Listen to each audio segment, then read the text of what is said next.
దేశంలో 12 కోట్ల మంది పేద మధ్యతరగతి ప్రజలు సహారా ఇండియా కంపెనీ సంస్థలో పొదుపు చేసుకున్న 86,000 కోట్ల రూపాయలని తిరిగి చెల్లించకుండా సుప్రీంకోర్టు కేంద్ర ప్రభుత్వం కాలయాపన చేస్తుందని, కనుక కేంద్ర ప్రభుత్వం సహారా బాధితులకు వెంటనే డబ్బులు చెల్లించి ఆదుకోవాలని ఐఎఫ్టియు జిల్లా ప్రధాన కార్యదర్శి దాసు ప్రధానమంత్రి నరేంద్ర మోడీ గారిని డిమాండ్ చేశారు. సిరికొండ మండల కేంద్రంలో పాత్రికేయుల సమావేశంలో వారు మాట్లాడుతూ, వివిధ అవసరాల కోసం పొదుపు చేసుకున్న డబ్బును సహారా బ్యాంకులో పొదుపు చేసుకుంటే కంపెనీతో కుమ్మక్కే కేంద్ర బీజేపీ పార్టీ ప్రజల జీవితాలతో చెలగాట మారుతుందని వారన్నారు.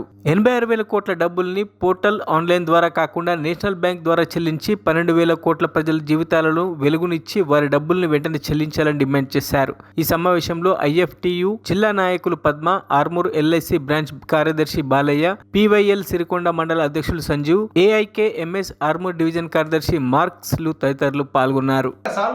ప్రభుత్వ అధికారులకు కానీ కోర్టుకు కానీ అన్ని రకాల ప్రయత్నాలు చేసినా సుప్రీంకోర్టు కూడా డబ్బులు చెల్లించాలా, సహారా బాధితులను ఆదుకోవాలని చెప్పి కూడా అక్కడ తీర్పులు ఇచ్చినా కానీ పట్టించుకోకుండా నిర్లక్ష్యం చేస్తూ ఉన్నారు. చాలామంది సహారా కంపెనీలో పనిచేసినటువంటి ఏజెంట్లు ఆత్మహత్యలు చేసుకుంటా ఉన్నారు. అనేక మంది పిల్లలు వాళ్ళకు రావాల్సినటువంటి అమౌంట్ రానందువల్ల చదువులకు దూరమయ్యారు. పెళ్ళిళ్ళు కాకుండా కూడా ఇబ్బంది పడుతున్న స్థితి కనిపిస్తూ ఉంది. మరి ఇవాళ అమిత్ షా కానీ లేకపోతే నరేంద్ర మోడీ కానీ ఇవాళ ఇట్లాంటి బాధ్యతలను ఎందుకు ఆదుకోవట్లేదు అని చెప్పి మేము ప్రశ్నిస్తూ ఉన్నాం.